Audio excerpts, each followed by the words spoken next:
Saya mau tanya, ada apa sebenarnya Lolibu dengan Wale-Ale? Kenapa semacam ada ikatan emosional atau hubungan dekat?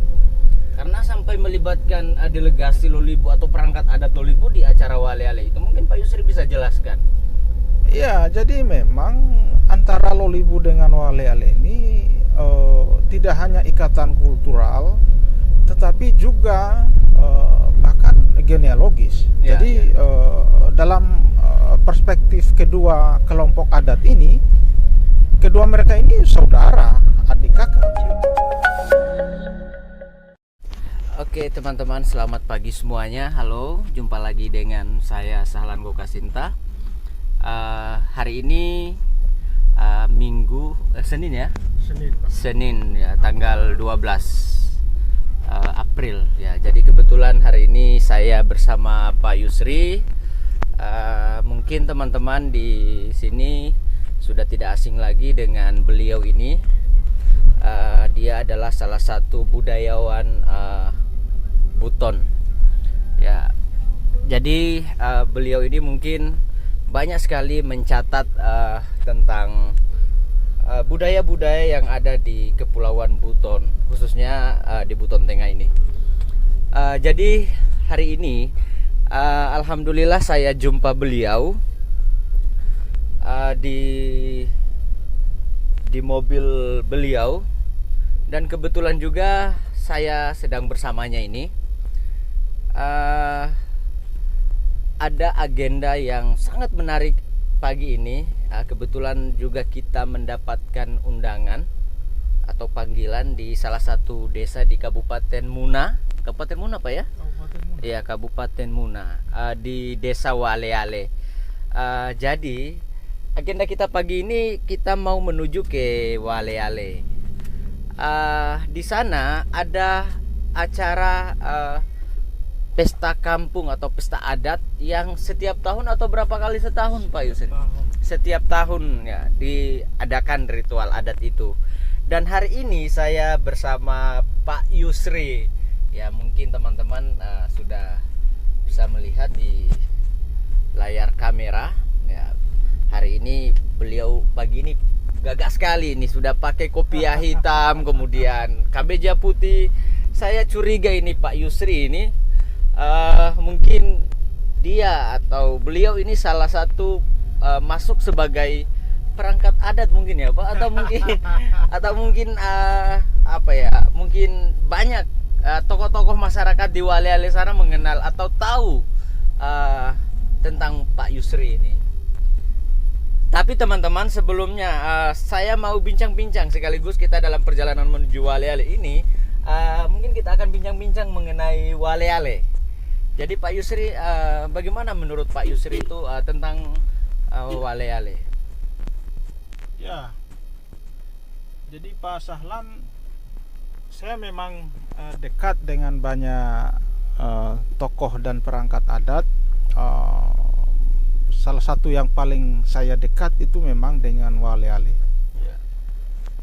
Ada satu tokoh yang menjadi penaut kedekatan saya dengan tokoh-tokoh adat di Wale-Ale itu adalah yang namanya Laode Kamanda. Oh.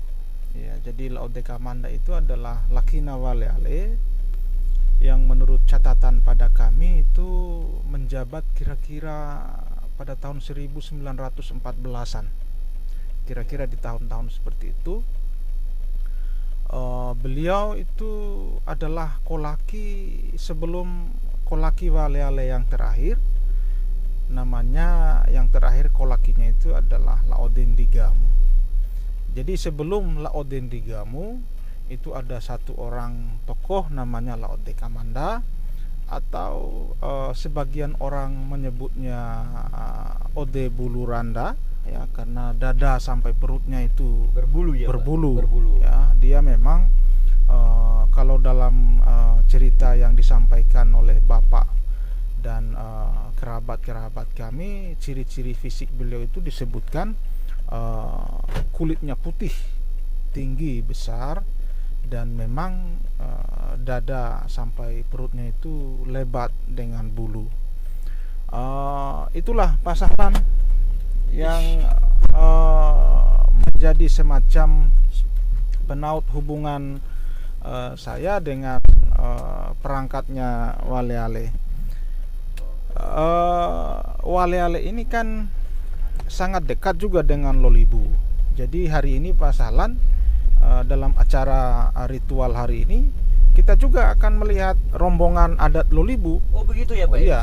Jadi pada hari ini hari puncak acara ya. Puncak acara di mana Lolibu akan juga mengirim seluruh delegasi adatnya untuk hadir di situ.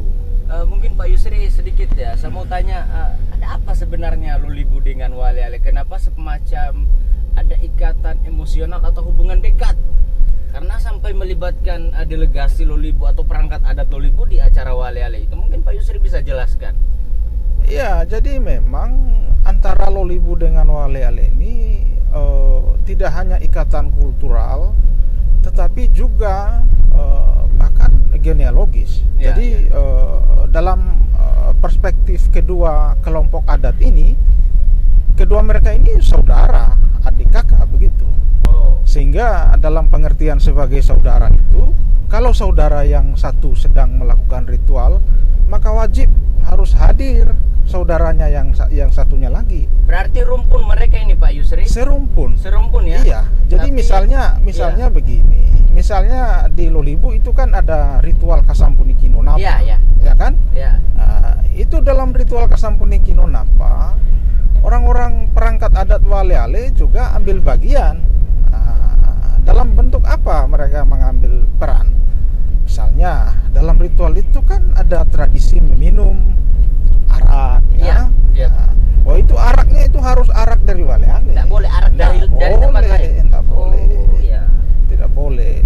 Ya, tetapi itu tradisi. Jadi iya, meminum setegukan ya, tidak sampai memabukkan. Ya, itu hanya semacam ruang ritual untuk mengikat bagaimana sebenarnya begitu sangat dekatnya itu antara Waleale dengan Lolibu. Laodeka Manda itu yang tadi saya ceritakan di awal, setelah dia Yaro ya, dia selesai menjabat di Waleale, dia kan turun tinggal di Lolibu ya, tetapi bukan di Lolibu sekarang, di gunung itu, di atas itu. Di atas. Ya, ada dulu kampung. Ada kampung Lolibu yang lama ya. Yang lama. Namanya mungkin Lipu Malanga kalau tidak salah. Ya. Sekitar Lipu Malanga itu yang sekarang sudah tidak ada penghuninya. Kampung itu sudah turun ke pinggir laut semua. Jadi Laodeka Manda itu memang kolaki yang terkenal lah bahkan sampai sekarang. Ya, kalau untuk tatanan Muna, kemudian di daratan Buton, daratan Muna khususnya yang ada di masuk kawasan ex-Kesultanan Buton, seperti kawasan Buton Tengah ini mungkin ya ditahu siapa Laodeka Manda. Sangat dikenal. Dia memang tokoh yang punya nama lah di masa itu, bahkan tidak hanya di Waleale, sampai di sepanjang pesisir di wilayah Buteng sekarang ini. Dia punya nama sampai di Wasilomata, di Katokobari. Mungkin Pak Yusri begini ya, jangan sampai Pak Yusri mungkin ada hubungan mungkin ada ikatan keluarga mungkin atau darah dari seorang Laodeka Manda. Sampai saya perhatikan juga catatan-catatan Pak Yusri ini banyak sekali mencatat tentang seorang Laodeka Manda. Ya, mungkin Pak Yusri bisa. Ya, jadi Laodeka Manda itu bersaudara 3 orang. Dia yang paling sulung, paling kakak, dan punya 2 orang adik. Salah satu adiknya itu namanya Laodeka Abe. Perempuan ya. Laodeka Abe itu menikah dengan yang namanya Laodehulama. Jadi Laodehulama itu adalah Rona Maasiri di Batauga sana. Rona Maasiri. Rona Maasiri. Konon cerita. Menurut cerita masyarakat. Bukan di internal keluarga. Laodehulama ini waktu meninggalnya dia gaib. Artinya dia hilang begitu. secara kasarnya badannya, Ya. ya, bahkan dengan kafan-kafannya ikut hilang. Nah, itu menurut cerita di internal keluarga. Ya. Anak mereka, anak Laodehama dengan Laodekabe ini 2 orang saja. Hmm. Salah satunya adalah namanya Laode Muhammad Ahmadi. Ahmad. Laode Muhammad Ahmadi ini adalah Imam Masjid Agung Keraton Kesultanan Buton. Dan 2 jabatannya selain imam, dia juga adalah lakina agama ya di keraton. Adiknya Laode Muhammad Ahmadi itu namanya adalah Laode Kalakalambe atau Laode Kalakalambe. Ya, ya. Atau kita mengenalnya sebagai Tata. Jadi Tata kita ya. Kalau iya, bahasa Tata. sehari-hari sebagai Iya. orang Buton biasa Tata Iya, kalau. namanya Tata. Beliau belum lama meninggal dan dimakamkan di kompleks pemakamannya La Arafani, Oh. Sepati Balu. Iya, namanya Laode Kalakalambe ya. Dari Laode Kalakalambe inilah kemudian menurunkan beberapa orang lagi. Tetapi yang bertaut dengan kami ya, itu dari yang adik bungsunya dia, namanya Laode Damala. Laode Damala ini menikahi perempuan di Watulea ini. Oh. Ya, namanya Waalo. Jadi Dan Waalo itu masih ada adalah sampai sekarang mungkin. masih ada, kita punya keluarga di Lombe itu. Iya. Jadi Waalo ini anaknya Maraga. Ya, ya. Laali namanya, Pontona Watulea. Ya, ya, ya.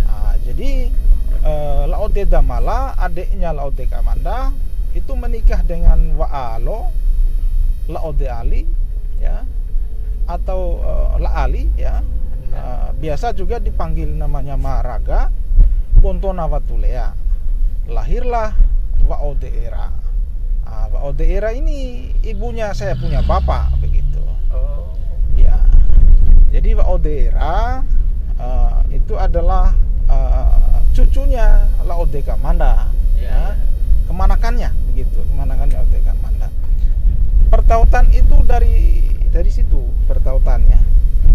Kalau dari secara langsung Laode Kamanda tidak punya anak, ya, tidak punya keturunan sekalipun.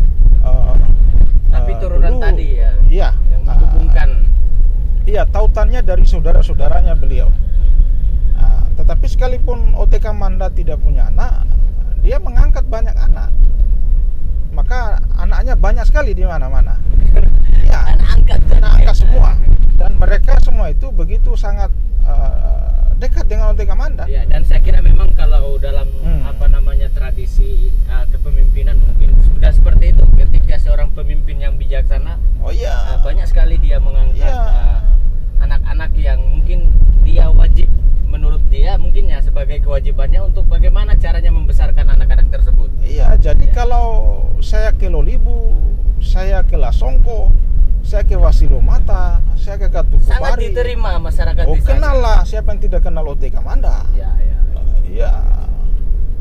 Begitu pasahlah. Ya, jadi terkait kita mau jalan hari ini, kita mau menuju ke acara pesta kampung ya. Ya, di sana apa sebenarnya acara ritual yang akan kita tonton di sana itu? Karena apakah mengaru, apakah tabu gendang, apakah rangkaian adat semacam tradisi khusus wale-ale? Mungkin Pak Yusri bisa jelaskan. Jadi Yang hari paling menonjol ini, hari ini, Pak Yusri. hari ini adalah hari puncak sebenarnya. Proses ritual itu sudah berjalan sekitar 3 harian. Ya. Ya, dan ritual awal itu kan namanya oleh orang-orang wale itu dinamai Kafonisi Nusangia. Oh, Kafonisi Nusangia. Iya, Kalau jadi- di Lolibu Kasampuni Kinonapa, kalau di Wale-ale Kafonisi Nusangia. Kafonisi Nusangia itu adalah bagian ritual paling awal. Jadi di hari pertama mereka naik ke sangia mereka, Ya, ya. itu di gunung ya, Ya, saya pernah untuk sempat melakukan melihat, ritual. ya. Dan hari ini ya itu hari terakhir, dan yang akan kita saksikan sebentar ini adalah Mangaru. Wah. Jadi Mangaru itu memang selalu menjadi bagian akhir dari setiap ritual seperti ini untuk menunjukkan semacam keriangan, kegembiraan. Kegembiraan. Ya, orang Sangat. sudah melepas tanggung jawab, Ya. berhasil melaksanakan ritual, begitu. Jadi mungkin itu saja Pak Yusri ya. Oke, Pak Ya, Salan. jadi saya sampaikan dulu sama teman-teman yang hari ini mungkin menyaksikan kita punya perjalanan. Ini apakah live, Pak Salan? Saya tidak live Pak, Oh. tapi nanti saya buat semacam live begitu. Oke, jadi mungkin teman-teman tadi sudah mendengarkan apa yang dijelaskan oleh tokoh budayawan kita, yaitu Pak Yusri ya, tentang Wale-ale dan acara pesta kampung atau puncak acara hari ini di Wale-ale. Jadi mungkin itu saja teman-teman. Alhamdulillah perjalanan hari ini membuahkan hasil yang baik. Tadinya kita tidak tahu Wale-ale, tadinya kita tidak tahu Lolibo. Hari ini kita mungkin dari penjelasan Pak Yusri tadi kita bisa sudah mengetahui tentang Wale-ale, Lolibo dan sekitarnya. Oke, jangan lupa saya ajak teman-teman untuk subscribe channel Sahlan Gokasinta, like and share. Terima kasih. Sudah banyak subscribe. Terima kasih Pak Yusri. Jangan lupa subscribe. Oh iya, oke teman-teman, saya lupa lagi nih. Pak Yusri juga punya akun YouTube, ada channel La Yusri ya, La Yusri. Oke, di subscribe ya.